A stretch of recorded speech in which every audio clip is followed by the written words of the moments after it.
Early money. Money is a special thing that has been used by humans for many, many years. But have you ever stopped and thought about where it came from? The story of money is a story of humans, our wants, and our ways of working together. Long, long ago, there was no money. Instead, people traded or bartered things with each other. For example, if one person had a lot of fruit but wanted some bread, they could find someone who had extra bread but needed fruit. They would then swap or trade some of their goods. This way, both people would get what they needed. This is how trade happened in many ancient societies. But over time, humans started to find better ways to trade. They needed something that everyone agreed had value. This something became what we know as money. It was something people could use to buy things they wanted or needed. It was a way to make trade easier. The first forms of money were things like shells or beads. Later, people started using metal coins, and then paper notes. Today, we also use digital money, like credit cards and online banking. But how did we get from trading fruits and bread to using coins, notes, and digital money? The answer is a journey through human history, with many interesting stops along the way. In this journey, we will see how people's needs and creativity shaped the forms of money we use today. We will also learn how money, in return, helped shape human societies. As we explore the history of money, we'll see that it's not just about coins and notes. It's about the way people have worked together to solve problems and make life better. The story of money is, in many ways, the story of human beings. So, let's start this exciting journey into the history of money. We have a lot to discover. Imagine living in a world where there is no money. How would you get things that you need or want? This is how life was like for people a long time ago. There was no money to buy things. Instead, people had to use a system called bartering.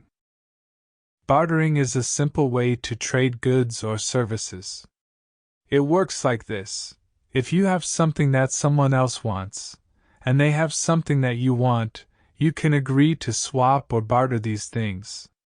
For example, if you had a lot of apples but you wanted some potatoes, you could find someone who had extra potatoes but needed apples.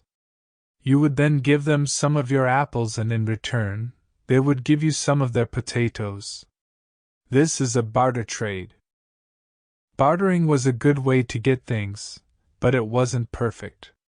Sometimes it was hard to find someone who wanted what you had and had what you wanted. Also, it was not always easy to decide how many apples should be traded for how many potatoes. Despite these challenges, bartering was the main way people traded for thousands of years. They bartered all sorts of things. Food was a common item in barter trade. People often bartered grains, fruits, and vegetables. They also bartered meat and fish. However, food was not the only thing people bartered. They also bartered items like animal skins and wool. These could be used to make clothes or blankets. People also bartered tools made of stone or bone. They bartered things like arrowheads, knives, and hammers. Sometimes, people even bartered services. For example, a person might help another person build a house. In return, they might receive food or other goods. Bartering helped people get what they needed. It also helped people to work together and build relationships. In a way, bartering was about more than just trade. It was about community and cooperation. But as time went on, people started to look for better ways to trade. They needed something that could make trade easier and more fair. They needed something that everyone could agree had value. This something was the beginning of money. Have you ever found an old coin or other item from the past? If so, you know how exciting it can be. It's like holding a small piece of history in your hand. This is what researchers in the Netherlands felt when they studied over 5,000 ancient objects. All of these items were made of copper or bronze. Let's start with what these items were.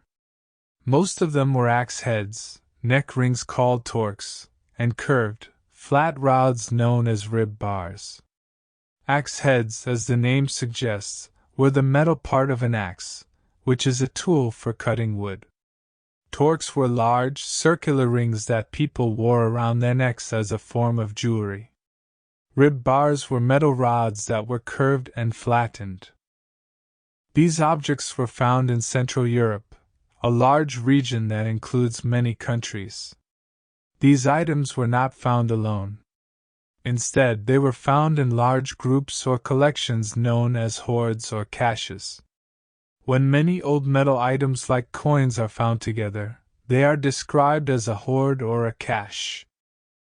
The items in these hoards were buried between 4,150 years and 3,700 years ago. This was a time in history called the Early Bronze Age. People probably buried these hoards for safekeeping, maybe because they were scared of being robbed. Unfortunately, for some reason, the owners of these hoards never came back to get them. Maybe they were killed or captured in attacks. These items were found in hoards, so it's not likely that they were used by individuals for personal use. Instead, the researchers believe that these items were used for trade. They were probably exchanged for food, weapons, clothing, or animals. This means that the axe heads, torques, and rib bars were used as a type of money or currency. Why do the researchers think this? One reason is that these items were standardized. This means that they were all the same size and about the same weight. People using them as money could easily compare them by holding one in each hand. This made it easy to agree on how many axe heads, torques, or rib bars should be exchanged for different goods or services. The discovery of these hoards tells us a lot about the past. It helps us understand how people lived and traded during the early Bronze Age. It also gives us a look at the early forms of money that people used before coins and paper money were invented. After looking at the early forms of money in the Netherlands, let's now travel to another part of the world. We will go to China, which was the first country to use a type of coin as money. This happened around 1,300 years ago, which is quite a long time. Before China started using coins, people probably bartered. Do you remember what bartering means? It is the exchange of one item, or several items, for another. For example, a person might agree to exchange a cow for 2 sheep.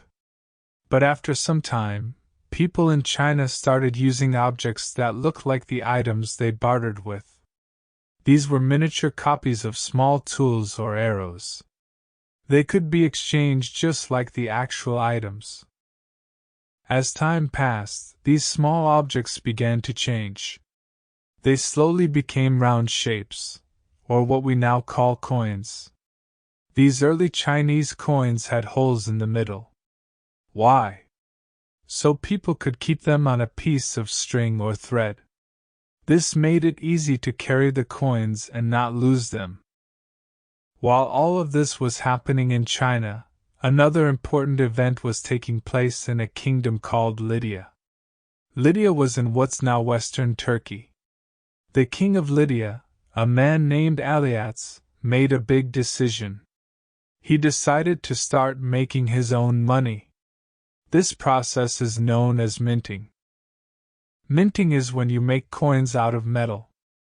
King Aliats minted the first known official currency around 600 BC, or over 2,600 years ago.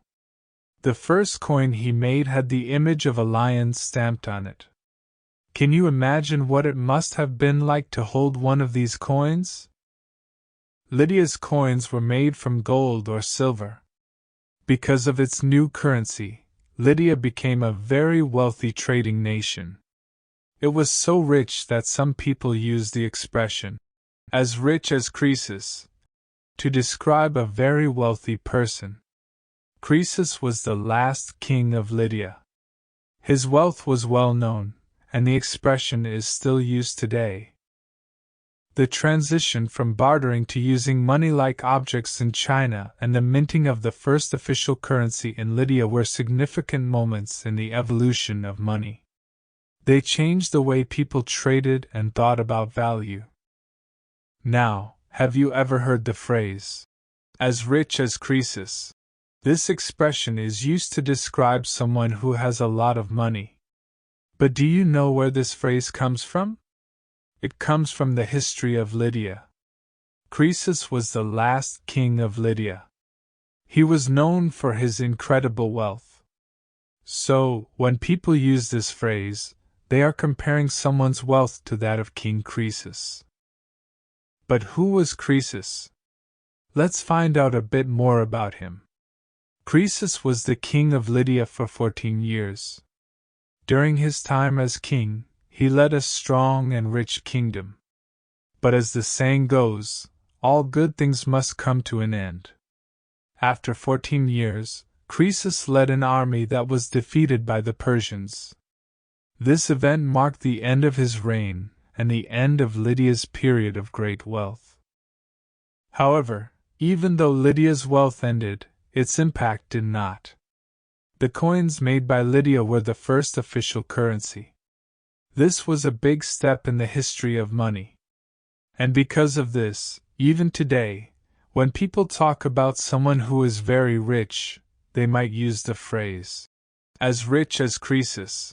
This phrase reminds us of Lydia's wealth and of the power of money.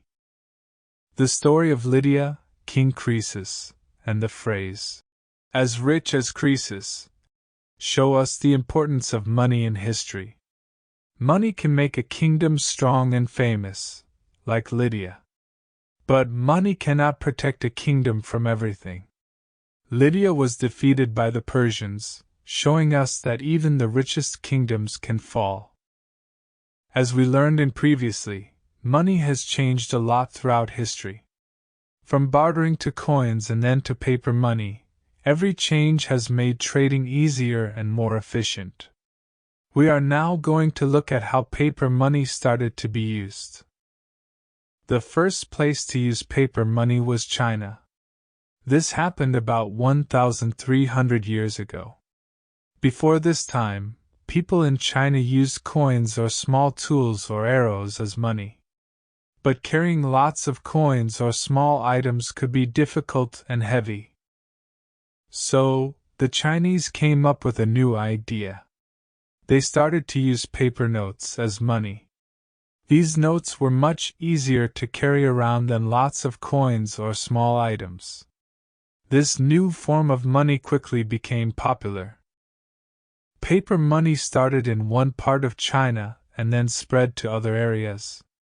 Each note had a specific value, just like coins. This made trading even easier. And because the notes were light and easy to carry, people could do business more quickly. This was a big change in the history of money. It showed that money did not have to be a physical object like a coin or a tool. It could be a piece of paper with a value. Now let's move on to Europe. Europe started using paper money much later than China. This happened around 1,000 years after China started using paper money. What led to this change? It was the arrival of colonies. European countries, like Britain and France, set up colonies in other parts of the world. These colonies gave them access to new supplies of gold and silver. With this, they could make more coins. But carrying heavy wooden chests of coins across the ocean was unsafe and difficult. So, they needed a better way to carry money. That's when they started using paper money or notes. At first, the paper money in Europe was like an IOU note. IOU stands for IOU. If someone didn't have enough coins to pay for something, they could write an IOU note.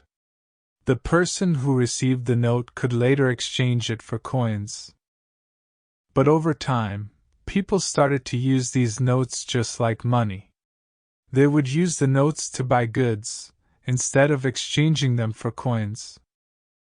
To sum up, the use of paper money in China and Europe was a big change in the history of money.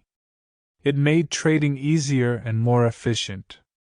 And even though it took a while for paper money to be used in Europe, once it started, it quickly became popular. This shows us that money keeps evolving to meet our needs. And as we will see in a moment, the evolution of money didn't stop with paper notes. As we continue our journey through the history of money, we have now reached the more recent times. Firstly, let's talk about credit cards. The first credit cards were introduced in America about 75 years ago. Before credit cards, people mainly used cash or checks to pay for things. But credit cards offered a new, easier way to buy goods and services. So, what is a credit card? It is a small plastic card that you can use to buy things. But unlike cash, when you use a credit card, you are not immediately giving away your money. Instead, the bank that gave you the card pays for your purchase. Then, you pay the bank back later. This is why it is called a credit card. The bank is giving you credit, or a kind of loan, that you have to repay. Next, let's talk about prepaid cards. These are a little different from credit cards. With a prepaid card, you put money on the card before you can use it. This is why it is called a prepaid card. You have to pay first. These cards are often used for specific purposes. For example, many people use prepaid cards to pay for bus or train rides. Now, imagine a world where you don't need to carry any coins or notes at all. This is the idea of a cashless society. In a cashless society, all purchases are made electronically. This can be done with credit cards, prepaid cards, or even with your smartphone. Some countries are already working on making this idea a reality. The shift towards a cashless society has many implications. On one hand, it can make shopping faster and easier. You don't have to worry about carrying cash or finding the exact amount to pay for something. Plus, it can be safer because there's no risk of losing your money or having it stolen. On the other hand, a cashless society also raises some concerns. For example, not everyone has access to electronic payment methods.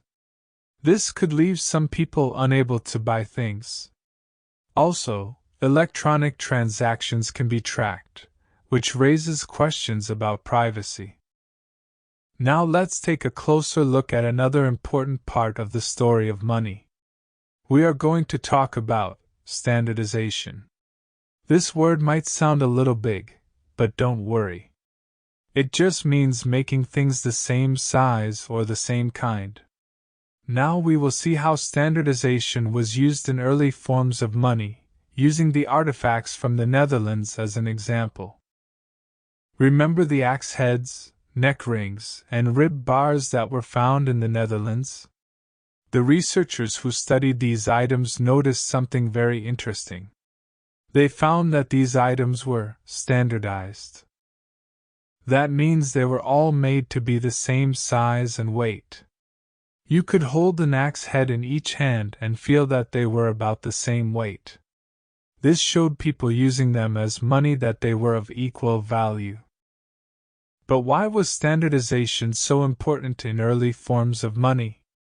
Well, imagine you were trading a cow for 2 sheep. How could you be sure that the two sheep were of the same value as the cow? This could be very difficult to decide and could lead to disagreements. But if you were trading a cow for 2 axe heads, and all axe heads were the same size and weight, it would be much easier. You would know that 2 axe heads were always worth 1 cow. This made trading much simpler and more fair. Standardization also helped people to trust the system of money. If all axe heads were the same, then people could believe in their value. They knew that an axe head in the Netherlands was the same as an axe head in Germany or France. This trust is very important for any form of money to work. To sum up, standardization was a key part of the early forms of money. It made trading easier, more fair, and more trustworthy. Even today, our coins and notes are standardized. They are all the same size and weight. And when we use electronic money, like credit cards or online banking, the numbers are standardized too. This shows us that the idea of standardization, which started thousands of years ago, is still a very important part of our money today. We have now reached the end of our journey through the history of money. What an exciting journey it has been! From the earliest days of bartering to the modern world of credit cards and electronic money, it is clear that money has changed a lot over time. In the beginning, people used to trade goods and services directly with each other. This is what we call bartering. For example, a person might trade a cow for 2 sheep, or some arrows for food. There were no coins or notes, and certainly no credit cards. But over time, people started to use objects like axe heads, neck rings, and rib bars as a form of money. These objects were made from bronze, and they were found in many parts of Central Europe. People would trade these objects for food, weapons, clothing, or animals. This was a big step forward from bartering, as it made trading much easier and more fair.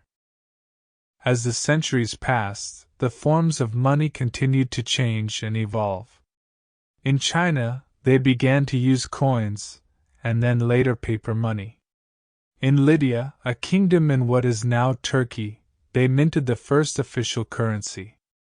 And in Europe, when they set up colonies in other parts of the world, they began to use paper money too. And now, in the modern world, we use credit cards, prepaid cards, and electronic money. Some countries are even planning to become a cashless society, where all purchases are made with these cards. This is a far cry from the days of bartering. But even as we look at how far we have come, we must also look to the future. There is still so much to learn about the early forms of money. The researchers in the Netherlands are still studying the bronze objects they found, and there are sure to be more discoveries to come. Who knows what fascinating stories these discoveries will tell us about the history of money?